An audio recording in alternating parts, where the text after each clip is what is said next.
Mesdames et messieurs, bienvenue à cette dernière production de votre programme On remue l'actu sur les antennes de For You Media Africa. C'est vendredi, le début du week-end. J'espère que vous avez passé un excellent moment avec nous durant toute la semaine. Bienvenue. Si vous nous rejoignez à l'instant, vous faites bien d'être sur nos antennes. C'est votre programme On remue l'actu qui démarre à l'instant. Le sujet du jour nous conduit au Burkina Faso. Voilà, le président Ibrahim, la révolution agricole serait-elle une réalité sur le président Ibrahim Traoré? On en parlera tout au long de cette émission avec notre consultant permanent, M. Noumbissi Wafo. On aura également l'info du jour, les unes du jour, l'image du jour et le buzz du jour. Ils sont également sur ce plateau. Je commence par vous, Kwechu, bonjour. Bonjour Monto, bonjour à Comhabité, bonjour bien sûr à nos nombreux téléspectateurs, des plus fidèles, vous qui êtes là tous les jours de lundi à vendredi et qui donc pour cette dernière de la semaine nous faites encore l'honneur de votre présence. Je m'en vais saluer comme ça l'un de nos auditeurs et téléspectateurs des plus fidèles qui est attristé en ce jour, Oscar Abanda, depuis le Cameroun, qui est notamment du côté du sud Cameroun pour le dernier voyage de son papa, voilà, et qui certainement n'aura pas l'occasion de nous regarder aujourd'hui comme c'est souvent le cas. En tout cas, toutes mes sincères condoléances à lui et éventuellement à bien d'autres de nos téléspectateurs qui sont endeuillés également ce jour. Nos condoléances. Il est également là ce matin. Comhabité, bonjour. Bonjour Imamoto, bonjour donc à tous les habitants de Moulé-Macons et dans la région du sud, puisque vous parlez donc du sud, Kwechu, en bonjour, en salam donc à tous les habitants du sud, notamment de Saint-Mélima, également aussi des Bolovas, sans toutefois oublier ceux d'Ambam qui nous regardent à l'instant. Bien le bonjour à vous, ça fait du bien de vous retrouver un jour comme celui-ci pour remuer avec vous l'actualité, car il s'agit bien évidemment de notre émission Remue l'actualité, et cette émission aujourd'hui nous parle donc de la dernière livraison de la semaine. Et quand on parle de la dernière livraison de la semaine, c'est une journée off plein aux astres. On espère bien qu'on va s'amuser au cours de cette émission, bien également en vous donnant donc la primeur de l'information, Imamoto. Merci, Comhabité avec toi. Plein aux astres. C'est ça? Ah, okay. Ouais, tout à fait. Couvert d'argent alors. Mais bien sûr, on parle d'argent aujourd'hui, c'est vendredi. Il faut donc partager. Une journée plein aux as. Ouais, plein aux as. Donc du coup, aujourd'hui, on va parler quand même de la Tunisie, mais quand on parle d'argent, puisque vous évoquez un sujet très intéressant, il s'agit bien évidemment d'un détournement de fonds de deniers publics. Il s'agit d'un pays que nous connaissons très bien. Il s'agit donc de la Tunisie, et le président en exercice qui est donc accusé donc de détournement, de blanchiment d'argent également. Nous allons revenir sur cette actualité au cours de cette émission, bien avant, lorsqu'il sera exactement quelle heure on va passer de quelques minutes. Voilà, effectivement. Voilà, on remue l'actualité avec vous, Imamoto. Merci, Comhabité. Tout à l'heure, on aura également l'avis de notre consultant permanent sur ce sujet. Le Burkina Faso, la révolution agricole serait-elle une réalité sous le président Ibrahim Traoré? Vous, téléspectateurs et internautes, vous pouvez également participer à cette émission en envoyant ce que vous pensez de cette thématique sur notre page Facebook For You Media Africa. Et à la fin de l'émission, Comhabité aura le plaisir et l'honneur de lire tous vos messages apparus durant l'émission. À présent, l'essentiel de ce que vous êtes censé savoir, le sujet du jour.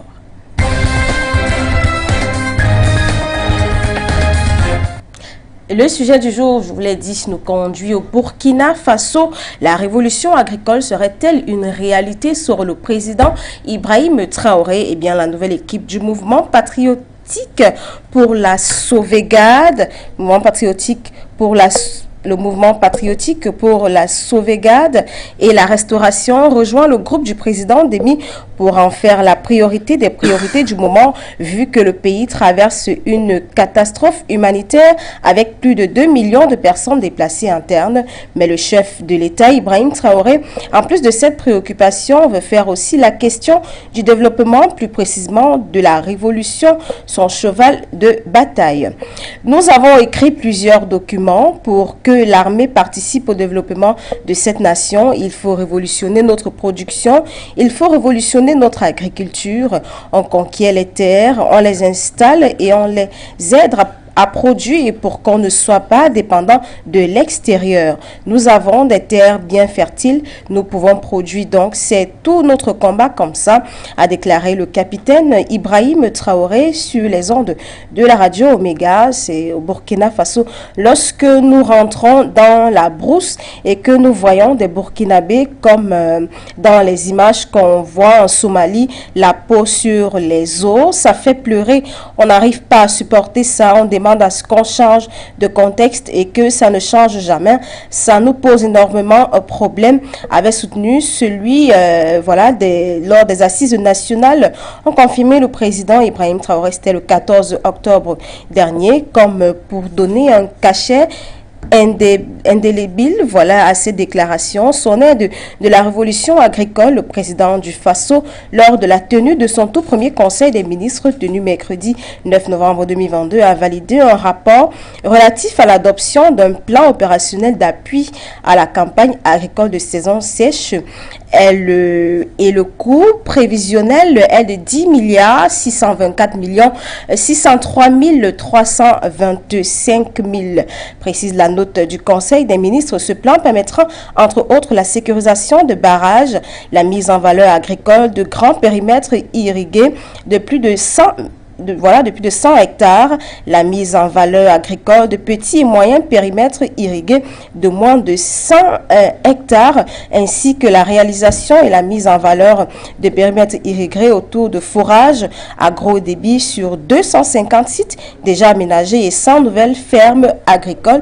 Mais souligne le rapport de la réunion hebdomadaire du gouvernement, au-delà des objectifs de production, ce plan s'intègre dans la vision globale de la création d'opportunités pour l'ensemble des acteurs, en particulier pour les jeunes et personnes déplacées internes. Le combat que nous menons, c'est pour le Burkina Faso. Il faut aller dans les fins fonds du Burkina pour comprendre certaines choses. Moi, je patrouille dans la brousse avec mes hommes. Il y a des villages, quand vous arrivez, les hommes mangent des feuilles. Faute de céréales, s'était offusqué le chef de l'État, capitaine Ibrahim Traoré, lors d'une interview. Le président de la transition burkinabé investi le 21 octobre devant les sages du Conseil constitutionnel. Dans son discours officiel prononcé à l'endroit de la population, a indiqué que nos objectifs au-delà de la reconquête de nos territoires occupés sont entre autres que de donner un souffle de vie nouveau à tous nos compatriotes affligés dans la double crise sécuritaire et humanitaire. À cette cérémonie solennelle retransmise par les chaînes radio et télévision nationales, le capitaine Ibrahim Traoré a saisi l'occasion pour réitérer à son peuple l'un des points de développement qui lui tient à cœur. L'objectif du MPSR, deuxième vision, est aussi d'envisager un développement endogène et ne comptant que nous-mêmes, et en essayant de repenser profondément notre agriculture, notre élevage et notre technologie, et en interrogeant donc les socles des actions de nos aspirations. Selon la vision du président, il faut travailler à ce que le Burkina Faso recouvre sa souveraineté alimentaire. Cela aura pour double avantage de juguler le problème de l'alimentation, des PDI, et par ricochet, entre autres, le coût de la vie supportable pour toute la population burkinabé. Situé au cœur de l'Afrique de l'Ouest, le Burkina Faso enregistre depuis 2019 plus de 20 millions d'habitants d'une soixantaine d'ethnies vivant essentiellement de l'agriculture et de l'élevage. Le pays a connu sous la période coloniale une profonde transformation en matière agricole. En effet, cette période a habitué les Burkinabés à faire des productions dites rentes destinées essentiellement aux pays occidentaux comme le coton. Le Burkina continue depuis son indépendance en 1960 de vivre cette situation qui lui impose d'importer de quoi se nourrir, au point d'y consacrer presque toutes ses énergies et ses ressources financières. Seule une parenthèse entre 1984 et 1987 a donné l'espoir d'une souveraineté alimentaire grâce à une profonde réforme agraire menée par le président, le feu capitaine Noël Isidore Thomas Sankara. Mesdames, Messieurs, telle est notre thématique de ce jour. Est-ce que la révolution agricole serait-elle une réalité sous le président le capitaine Ibrahim Traoré? Tout à l'heure, on aura l'avis de notre notre consultant permanent, M. Noubissi Wafo, mais vous pouvez également réagir sur notre page Facebook, laisser des messages et à la fin de l'émission, on aura le plaisir de lire vos messages. Je vais commencer par vous, Koumabité, le capitaine Ibrahim Traoré. Sa priorité n'est pas uniquement la sécurité, il se soucie également de l'agriculture de ce côté. Est-ce que vous pensez qu'il parviendra à réussir, à s'en sortir? Qu'il parviendra à réussir ou à s'en sortir, je crois que s'il faut regarder d'abord sur l'aspect monétaire, on se rend compte que le président Ibrahim Traoré, ou alors le capitaine Ibrahim Traoré, président de la transition, a mis un pactole, hein, il faut le rappeler, on parle pratiquement de 10 milliards 624 millions 603 325 voilà 10 milliards, 624 millions, 603 326 francs CFA. Voilà exactement la somme mobilisée pour lutter contre la faim ou alors la famine de ce côté-là, c'est-à-dire pallier au problème qui jonche dans l'agriculture là-bas au Burkina Faso. Déjà, s'il faut regarder le pays en lui-même, on parle d'un pays qui est situé en Afrique de l'Ouest. Et quand on parle de l'Afrique de l'Ouest, on parle donc également de la sécheresse. On parle des zones arides. Et quand on parle des zones arides, on voit le Burkina Faso qui est donc au centre de l'Afrique de l'Ouest et qui, vous avez vu en image, on sait très bien qu'il ne fait pas beau temps là-bas. Il y a tellement de soleil. Déjà, c'est un handicap. Qui est contre l'agriculture. Bon, maintenant, ça dépend s'il faut peut-être venir au niveau de gérer les problèmes des céréales. Là, oui, on pourra comprendre que le Burkina Faso, qui est dans une zone donc plus ou moins désertique, le climat déjà est un handicap. Parce que, vous savez, de ce côté-là, il fait très chaud. Et lorsqu'on parle de la sécheresse, on parle de sélection agricole. De quels produits agricoles on pourra donc intégrer sur cette terre? Ça, c'est une question qu'on se pose. Est-ce qu'on parle de céréales? Ça, c'est une autre question qu'on va devoir se poser parce que là, le Burkina Faso, vous avez souligné quelque chose de très pertinent tout à l'heure, c'est que les Burkinabés, dans d'autres zones reculées, se sont mis à manger des feuilles. C'est-à-dire que le problème, c'est parce qu'il n'y a pas de céréales de ce côté. Alors, s'il faut peut-être parler du blé, et qu'il faut peut-être mettre du blé dans ces zones-là, je vous assure que ça ne sera pas une chose facile. Ça va prendre le temps que ça va prendre, mais on espère bien que de ce côté-là, l'agriculture pourra quand même... bref, le projet agricole du président Traoré pourra peut-être réussir à voir le bout du tunnel, parce qu'on sait très bien que de ce côté-là, c'est pas facile. C'est pas facile du tout de pouvoir implanter des entreprises du genre qui concernent beaucoup plus le domaine agricole. De ce côté-là, c'est pas évident. Mais si on parlait plutôt de l'élevage, alors là, oui, on pourrait parler d'élevage, parce que de ce côté-là, quand même, le bétail est plus favorable à ces zones arides-là. Mais parlant de l'agriculture, franchement, ça sera difficile. Mais toujours est-il que s'il a mis des moyens... Ça sera difficile pour le capitaine Ibrahim. Ça sera difficile. Ça sera difficile. Révolutionner ce domaine-là. Oui, ça sera très difficile. J'ai parlé d'un facteur climatique qui joue un très grand rôle à ce niveau-là. Vous savez, comme j'ai dit, le Burkina Faso est dans une zone au centre de l'Afrique de l'Ouest. Et on sait très bien que de ce côté-là, c'est pas évident. Il y a une sécheresse énorme de ce côté-là. Quand on regarde les images, vous n'avez pas vu un coin où il y a l'abri. Donc vous imaginez que c'est une zone désertique. Et quand on parle de désert, c'est pas évident de pouvoir mettre l'agriculture, de pouvoir exercer pleinement l'agriculture de ce côté. De toutes les façons, s'il a mis de l'argent dans ce secteur-là, on espère bien qu'il y aura aussi d'autres puissances occidentales qui vont pouvoir l'accompagner dans ce couloir-là, parce que ça sera très difficile, comme je l'ai si bien dit, Mamoto. Merci, Koumabité. Kouetchou, vous partagez cet avis de Koumabité. Est-ce qu'il sera difficile pour le capitaine Ibrahim Traoré de révolutionner ce secteur-là, le secteur agricole du côté du Burkina Faso? Non, je ne partage Pas totalement l'avis de Koumabité. Il ne sera pas forcément des plus compliqués. Aujourd'hui, il est totalement des sciences consacrées à cet effet. Si on a réussi à faire pousser des choses à Dubaï, dans le grand désert, ce n'est pas le petit Sahel dans l'Afrique qui ne pourra pas d'une certaine manière également développer des cultures. Alors, il faut revenir simplement dans l'histoire pour relever que ce projet agricole, cette révolution agricole avait déjà été pensée par Thomas Sankara. On est là dans les années 80, lui qu'on avait mis, on avait vu des images de lui à la tâche, à essayer effectivement de développer ce secteur dont il avait compris l'importance. Oui. Et aujourd'hui, avec la crise sanitaire que connaît le monde, du fait simplement que des approvisionnements de céréales ont été bloqués le temps de quelques mois, prouve encore à suffire que c'est un combat qui doit être mené même pas seulement par le Burkina Faso, mais par toutes les nations africaines qui sont, elles encore, aussi dépendantes de leurs exportations. Donc, même dans le Sahel, j'ai envie de dire, Koumabité, d'autres pays du Sahel arrivent à développer des cultures. Il y a des cultures qui sont propres justement à ce type de sol. Vous irez au Cameroun, que dans le Grand Nord, on vous dira que c'est le Grand Nord qui approvisionne tout le pays du côté du Cameroun avec tout ce qui est ail, oignon ou encore arachide. Voilà, c'est des cultures propres à ce type de sol.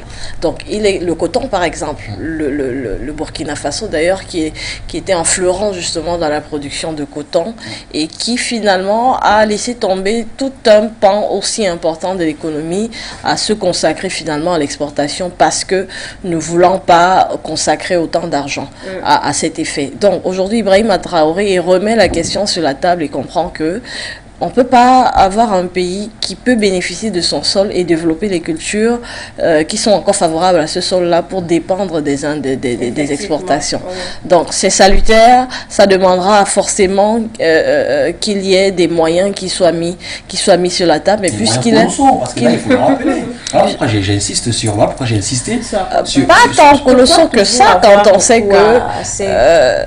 aux autres. Est-ce que vous savez comment habiter que l'armement, par exemple, c'est un domaine qui prend énormément d'argent. Oui. Énormément d'argent que de fournir ne serait-ce qu'une arme, le prix d'une arme ou des recharges de balles, ça peut nourrir peut-être toute une famille le temps d'un mois. Oui. Donc simplement, je pense que ça va d'une politique ou d'une volonté à vouloir développer un secteur et les moyens suivront.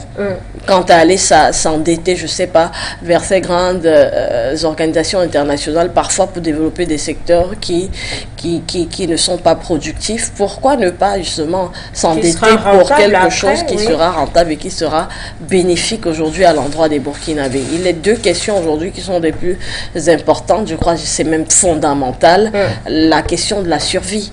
Si, sur le plan sécuritaire, le Burkinabé ne se sent pas en sécurité parce qu'il y a ses fils qui meurent et que d'un autre côté, il y en a également qui peuvent mourir de faim, on comprend que l'enjeu est vital. Se nourrir, c'est vital et il est important finalement de développer un secteur qui va permettre de sauver les Burkinabés. En tout cas, c'est salutaire. Je pense que c'est encore, une fois de plus, une volonté simplement de ne plus être dépendant de ces grands pays qui, eux, ont développé le secteur et finalement approvisionnent la planète, alors qu'avec des petites productions locales, ça diminuerait simplement le coût des exportations et permettrait au Burkina Faso de pouvoir peut-être pas atteindre l'autosuffisance alimentaire, mais au moins de pouvoir assurer le minimum dans le plat du Burkinabé moyen tous les soirs.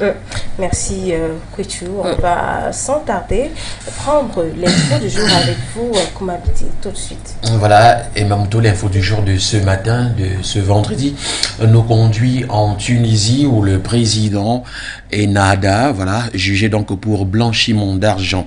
Le président du parti politique Ennahda, donc en Tunisie, a comparu jeudi devant le tribunal de Sousse sous Rachel Ghanouchi, est donc entendu dans le cadre d'une enquête de blanchiment d'argent et incitation à la violence. Cette comparution intervient 4 mois après celle de juillet, toujours dans le cadre de l'affaire dite Instaligo, du nom donc d'une entreprise donc de production du du contenu numérique, accusé donc d'avoir mis en place les campagnes de diffamation contre les hautes responsables de l'État. La justice tunisienne donc s'intéresse notamment aux opérations financières suspectées et impliquant cette entreprise. D'autres membres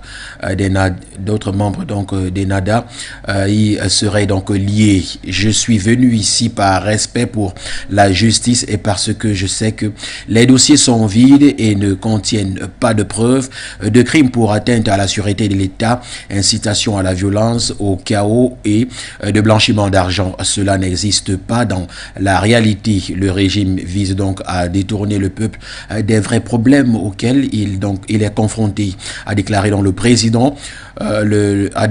le président des NADA, voilà, Richard Ghannouchi, 81 ans, est donc également poursuivi dans l'affaire de l'envoi présumé de djihadisme en Syrie et en Irak. Voilà donc, Emamoto, l'information de ce vendredi.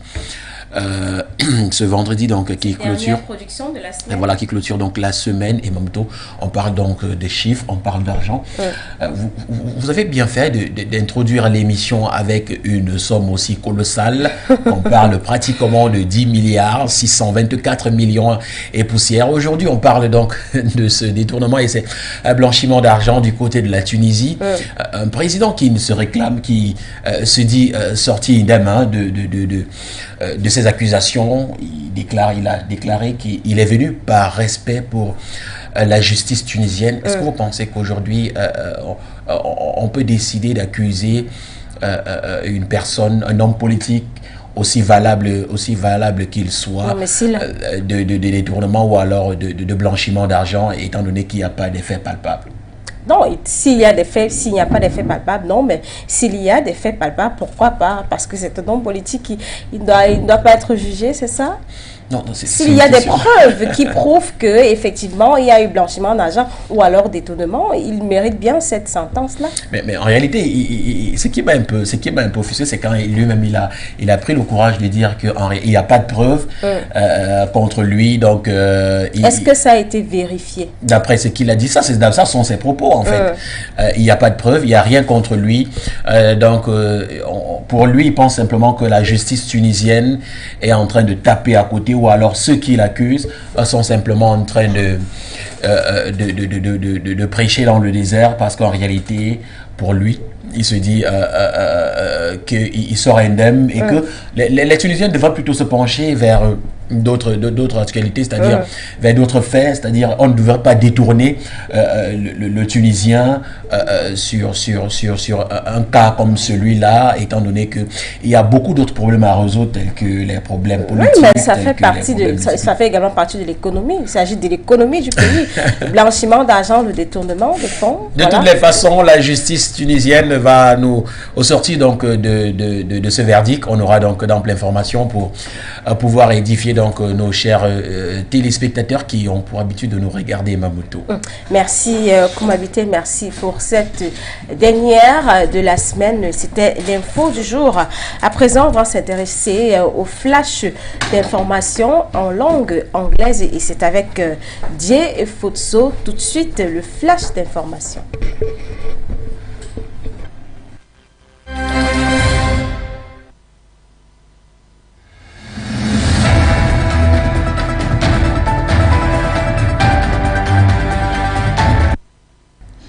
It's nice having you this day, ladies and gentlemen, for the last edition of the week of News Brief over For You Television. J Photo, my name. Without transition, let's go to Kenya to see how the court dropped 16 million fraud case against the deputy president. A court in Kenya has allowed prosecutors to withdraw a $60 million fraud case against the country's deputy president who was elected in August. Anti-Corruption Court Magistrate Victor Wakumile cited insufficient evidence Thursday in granting the request to withdraw the corruption case against Deputy President Rigathi Gachagua. Gachagua was charged with corruption in July of last year with 9 other people and companies and was released after depositing cash bail equal to about $100,000. He has denied any wrongdoing. Earlier this month, Kenya Director of Public Prosecution Norton Adi asked the court to allow the withdrawal of the corruption charges against the newly elected deputy president. In South Africa, government workers strike over wages. Thousands of public workers in South Africa donned stool on Thursday in a nationwide strike over wages after talks with the government hit a deadlock threatening to affect essential services. The work stoppage was led by one of South Africa's largest labor unions, the Public Servants Association, PSA, which has more than 235,000 members. The wage settlement between the government and its employees escalated after Labour Minister Thulas Seksi last week declared the will unilaterally implement a 3% increase across the board. Union want a 6.5% hike.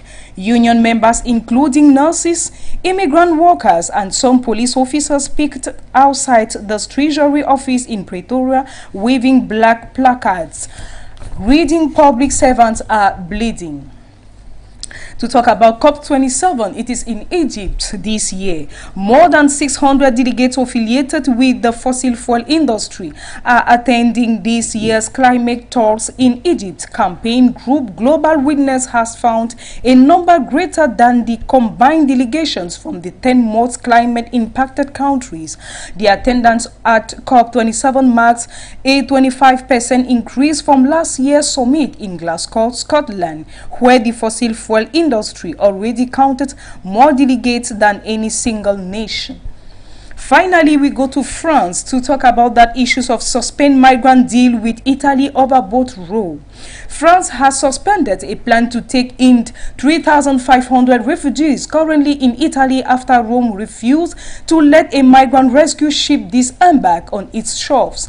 Tensions between the two neighbors have escalated since Italy's new government barred the Ocean Viking ship from docking with 230 migrants. French Interior Minister Gérald Darmanin denounced Italy's unacceptable behavior. He said the boat would be allowed to dock on Friday in the port of Toulon. Italy did not respond immediately to the announcement, but the charity that runs the boat, SOS Méditerranée, said it was both relieved by the French decision and angry that for 3 weeks those on board had been let down by Europeans' dramatic failure. And that is all we had for you, dear televiewers of For You Television. Once more, keep watching En Remue l'Actu.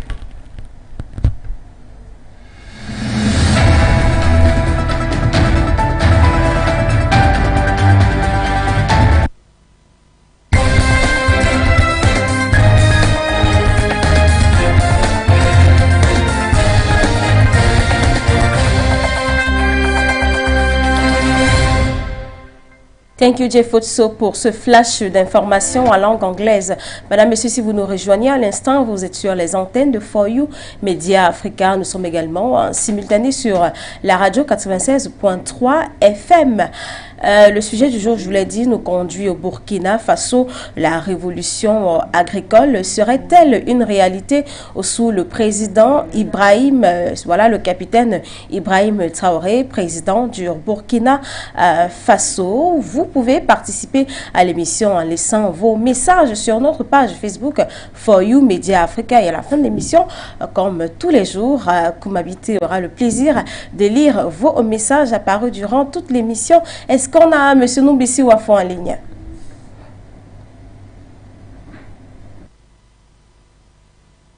Oh, Monsieur Noubissi Wafo n'est pas en ligne, voilà. Donc on va s'intéresser à l'image du jour et on y reviendra avec Kwechu.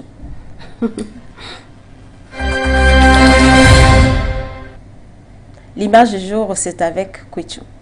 Alors pour l'image du jour, Moto, je vous ai réservé une petite note culture, notamment avec une figure emblématique de la musique dans tout le Grand Sahel, puisqu'on évoque le Sahel même globalement. Oui. Et elle est malienne de nationalité, elle s'appelle Oumou Sangaré. Vous connaissez Oumou Sangaré? Oui, la légende. C'est une légende là-bas, franchement. Légende de la musique. C'est une très belle, très belle. D'ailleurs, vous allez voir la voix. Vous allez pouvoir la voir en image. Alors, de la musique au 7e art, visiblement, il n'y a eu qu'un seul pas à faire pour Oumou Sangaré.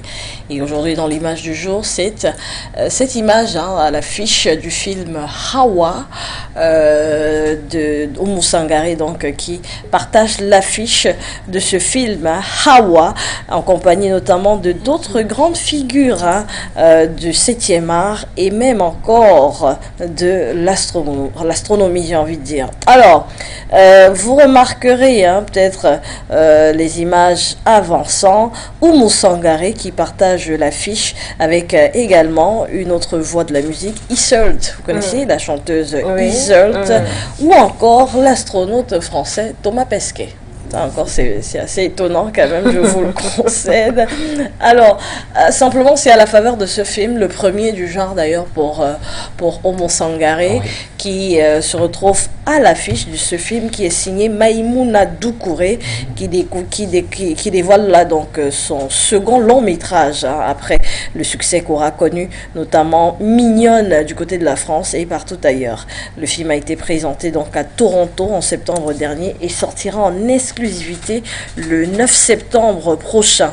Au casting, comme je vous le disais, Sania Khalifa, cette jeune petite fille, voilà, âgée d'à peine 12 ans, qui est donc au centre de cette intrigue. De quoi il retourne dans ce film en toile de fond, simplement le combat également contre l'albinisme, il faut le dire.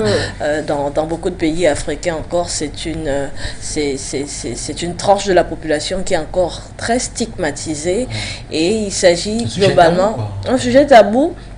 Et le choix donc de cette petite fille albinos, c'est déjà de partager ce combat avec le monde, parce que c'est un film qui apparaîtra dans beaucoup de festivals internationaux, et d'autres combats également en toile de fond, puisque l'intrigue simplement c'est cette petite qui cherche à être adoptée par ni plus ni moins que Michelle Obama quand même.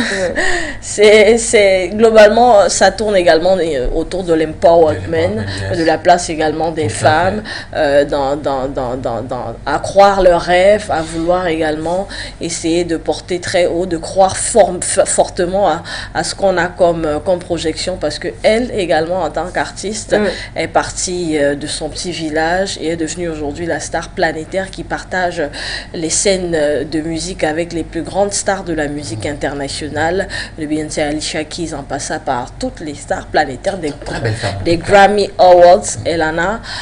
Donc ce sera une première pour elle, et c'est elle-même qui l'a partagé il y a un jour seulement via ses différentes plateformes, et il va sans dire que ces millions de fans auront donc impatience à la voir finalement partager la réplique de chanteuse, cette fois-ci dans cinéma. Un autre contexte, le cinéma.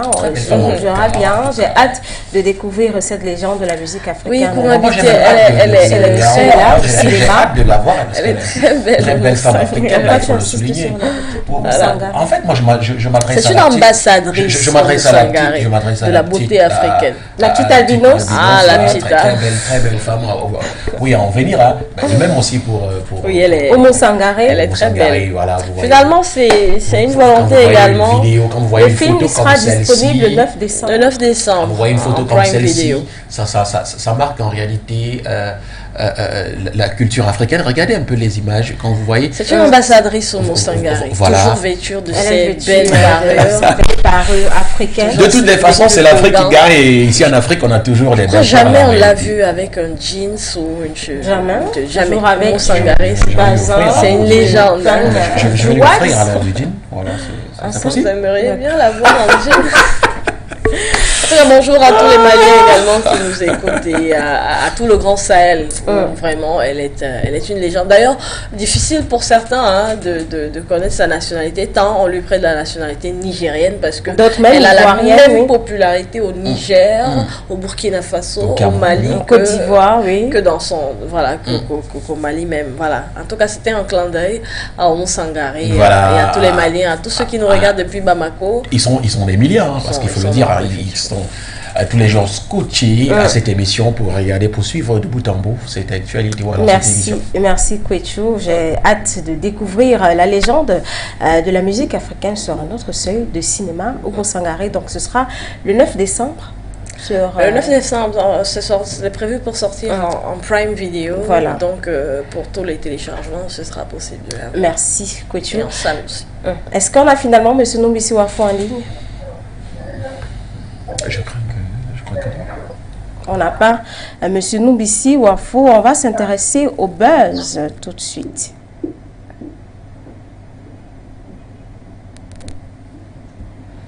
Si on dirait que M. Nombisi Wafo est en ligne.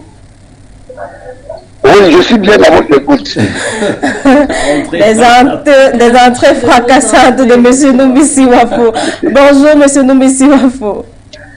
Merci, bonjour Maguito. Bonjour à tes compagnons de toujours que sont Queen Kwechu et M. Koubabité. Bonjour aux techniciens, bonjour aux nombreux téléspectateurs de Foyou Média. Merci M. Nombisi Wafo, c'est un plaisir de vous recevoir pour cette dernière production de la semaine du programme On Remue l'actu. Et aujourd'hui, le sujet du jour nous a conduit au Burkina Faso. La révolution agricole serait-elle une réalité sous le président Ibrahim Traoré? M. Nombisi Wafo, dès sa prise de fonction, le capitaine Ibrahim Traoré a manifesté sa volonté de procéder à une véritable révolution agricole. Quel regard jetez-vous sur cette révolution? Déjà, il faut souhaiter que le capitaine Ibrahim Traoré réalise ce projet-là. C'est donc très possible, c'est même parfaitement souhaitable. C'est réalisable parce que ce n'est pas la première fois qu'on initie une réforme agraire au Burkina Faso. Effectivement. Il nous souvient qu'avec Thomas Sankara, entre 83 et 87, il avait déjà initié une réforme agraire. La réforme agraire, qui en réalité a pour finalité de garantir l'autosuffisance alimentaire, est l'un des mécanismes, si vous voulez, l'un des piliers d'accès à la souveraineté d'une société, d'un État ou d'un pays. Et Thomas Sankara, qu'il avait compris, d'ailleurs, il avait une formule qu'il aimait énoncer, à savoir que le capitalisme se trouve, je veux dire l'impérialisme, se trouve dans nos plats.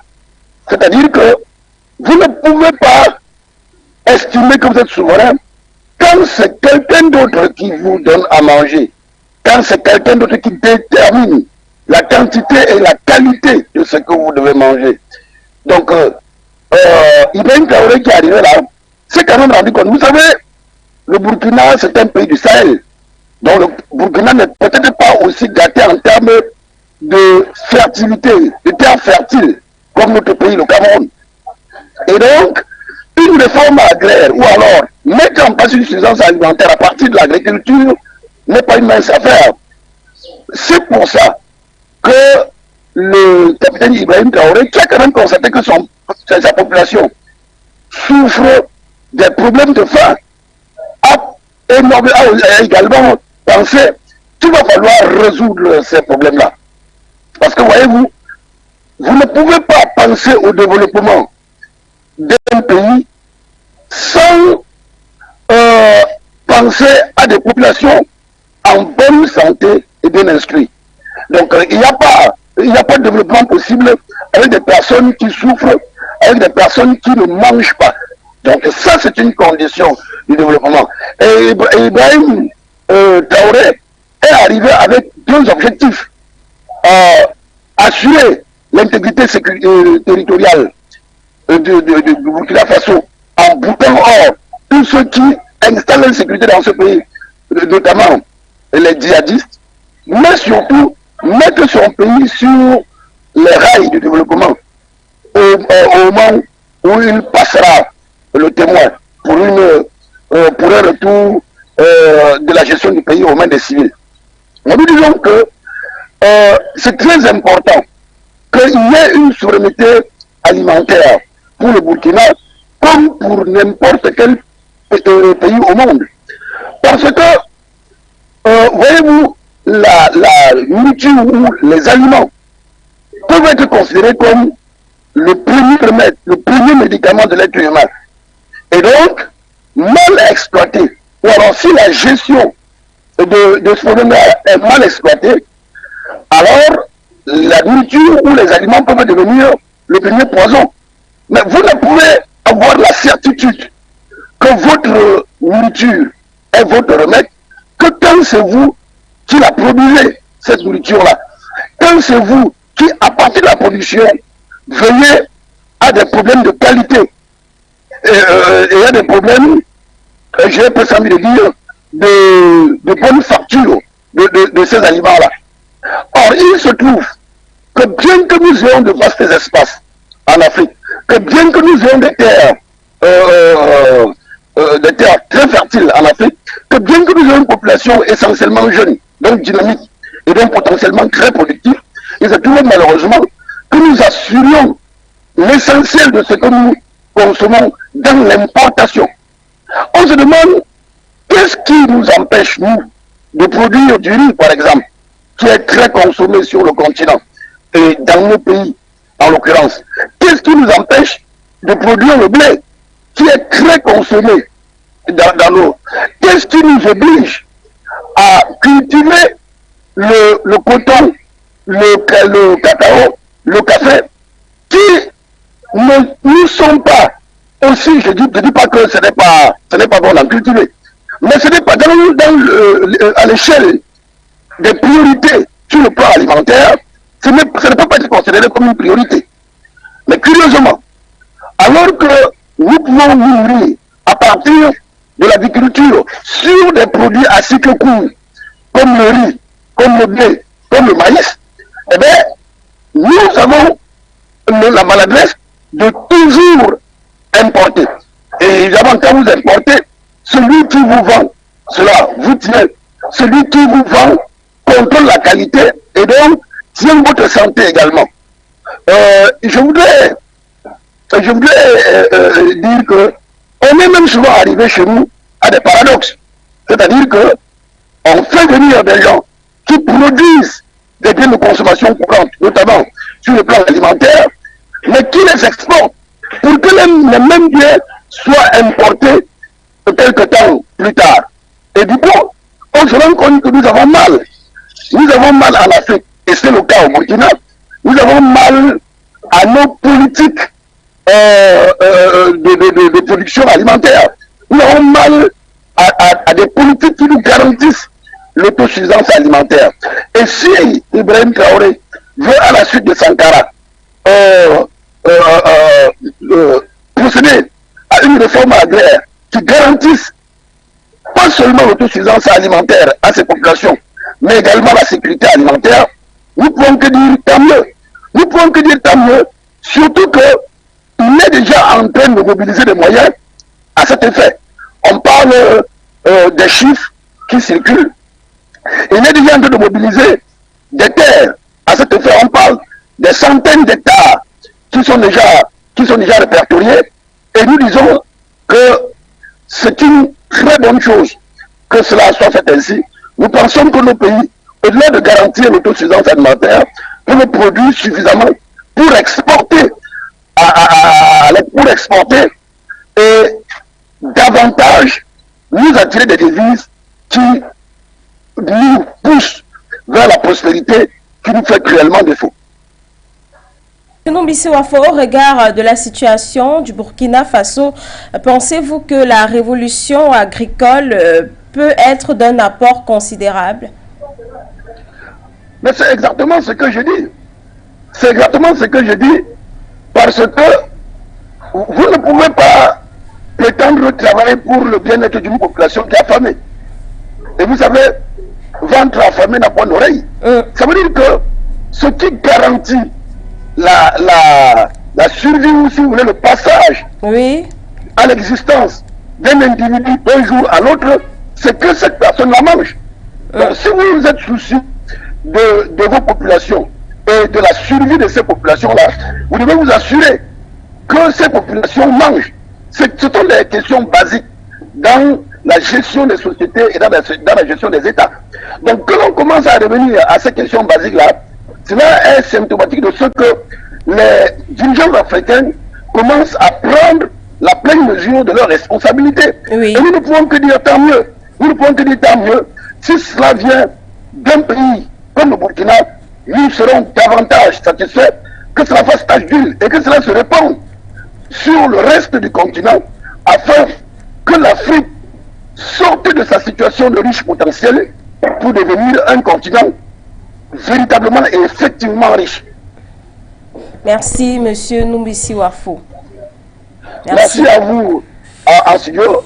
Merci à tous ceux qui nous ont écoutés ce matin. Au revoir. Nous vous souhaitons un excellent... Et à lundi. Oui, effectivement, nous vous souhaitons un excellent week-end, Monsieur Numbisi Wafo, et on aura le plaisir de vous retrouver lundi.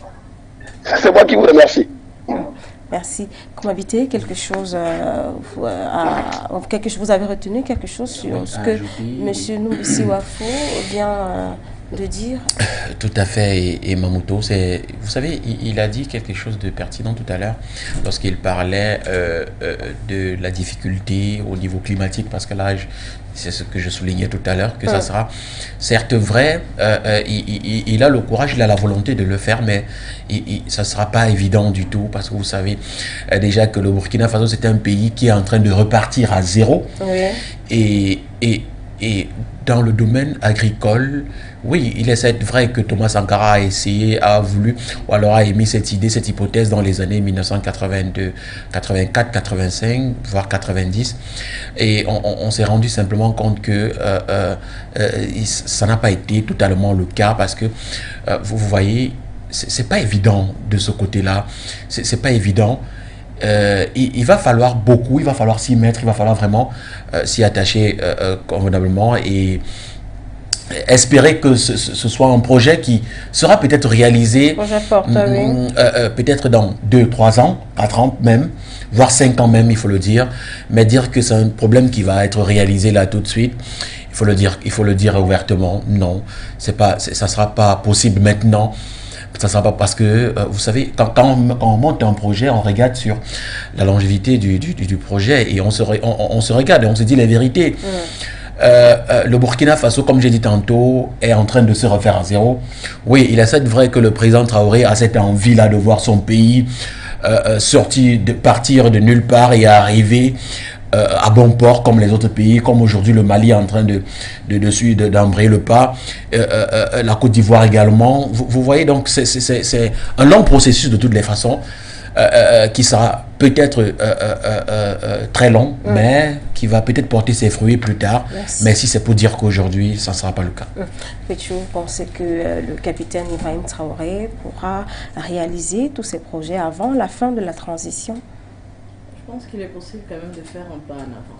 Il est possible. Et ce que j'ai relevé est d'assez positif pour ma part dans l'intervention de M. Numbisi Wafo, c'est qu'il n'est pas à exclure que nous également, ou du moins le Burkina Faso également, puisse entrevoir des possibilités d'exportation.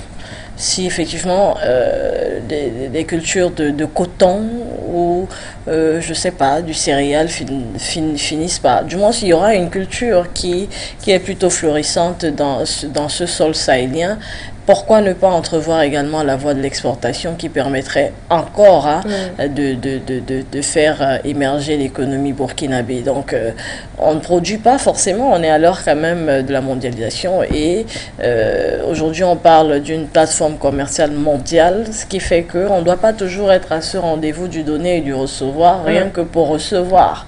Il est tout à fait possible également de donner de sa part et ces cultures peuvent très bien être exportées. Il est beaucoup de pays, même en Afrique, ici même, je ne pense pas que le cacao ivoirien soit consommé même à 5% par les Ivoiriens, mais ça fait partie d'un fleuron de l'économie ivoirienne. Donc simplement, il y a un enjeu pour le plat du Burkinabé, mais un enjeu également économique qui pourrait être des exportations. Merci, Kouetchou. Je crois qu'on va sortir de cette émission avec les différents messages apparus sur notre page Facebook. C'est avec vous qu'on m'habite. D'accord, Mamuto, je vais donc vous livrez donc les messages reçus par envoyés donc par nos chers télé-auditeurs qui nous regardent en direct sur Facebook. Il s'agit de Tramaïssa. Bonjour Forio Média, comme à l'habitude, mes salutations particulières à Kwechu. Voilà, non, que Dieu, voilà, cette fois-ci, il a écrit Kwechu, voilà. Que Dieu vous bénisse, également, Monsieur Tramaïssa. Voilà, il s'agit de Conan Kofi, très bien, Burkinabé, agriculture très importante. Bonjour Forio, bonjour à vous également. Voilà, Billy Blessing. Voilà, excusez-moi, monsieur. Sachez que Thomas Sankara a réussi au cours de sa présidence en 2 ans seulement de s'autosuffire en aliments, autosuffisance en riz et en maïs, en mil également et en légumes. Voilà, ça c'est le message de Billy Blessing. En tout cas, on n'a pas dit qu'il n'a pas réussi, hein. On a dit simplement que ça sera un long processus de toutes les façons. Voilà, un coucou de Lydie Engon, voilà, qui décidément, il a décidé de citer les noms, hein, les noms de Emamuto, Kumabiti, voilà, bonjour à vous, bonjour Forio Média, bonjour madame, voilà, il s'agit de Marie-Madeleine Tanga, bonjour, merci madame, voilà. Ma chérie en foulard bleu, j'ai pas retenu ton nom, voilà, il s'agit de Kwechu, voilà, Kwechu et non Apuchu, il s'agit donc de Kwechu. Un coucou aussi à la réalisation, hein. Il s'agit de notre Apuchu international qui est donc de l'autre côté de la réalisation, il s'agit de Patrick Abolo, voilà, de Dabolo, et non de Patrick Abolo, il s'agit de Dabolo, voilà. Apuchu international, hein. Coucou à toi de l'autre côté de la réalisation. Voilà Emamuto, c'était donc le message. On va lire un dernier quand même, lire un dernier. Pour parler des œuvres de Sankara, il faut bien les connaître. On se pose là les questions. Il s'agit de Monsieur Ndumbi et l'âme. Voilà, un bonjour à vous également de ce côté-là. Emamuto, c'était tout donc pour les messages ce matin. On se dit donc à lundi pour d'autres messages. Merci Kumabité, voilà qui met un terme à cette dernière production de la semaine de votre programme On Remue l'Actu. On aura le plaisir de vous retrouver lundi avec un nouveau contenu. D'ici à là, portez-vous bien, passez un excellent week-end et restez scotchés sur nos antennes.